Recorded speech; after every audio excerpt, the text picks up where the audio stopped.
औरत का सर पर जूड़ा बांधना।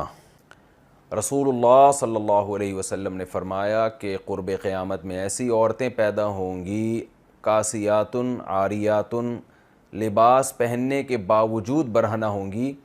और फरमाया रुऊसुहुन्ना का अस्निमतिल बुख्त, उनके सर ऐसे होंगे जैसे ऊँट के कोहान, जैसे ऊँट का कोहान उठा हुआ होता है ना, तो ऐसे सर उनके उठे हुए होंगे। तो इससे साफ पता चलता है कि औरत के लिए सर के बाल ऊपर की तरफ उठा के रखना ये नाजायज़ और हराम है। तो जूड़ा बांधना है तो पीछे की तरफ बांधें, ऊपर की तरफ ना बांधें। चाहे महरम हो या ना हो, इससे कोई फ़र्क नहीं पड़ता। तो ऐसी औरतों के बारे में नबी ने फरमाया ये जन्नत की खुशबू भी नहीं पाएंगी, हालांकि जन्नत की खुशबू तो बहुत दूर से महसूस होगी। और ऐसी हालत में औरत के लिए नमाज भी जायज़ नहीं है, मकरूह तहरीमी है, क्योंकि नमाज के अंदर गुनाह का इर्तिकाब किया जा रहा है।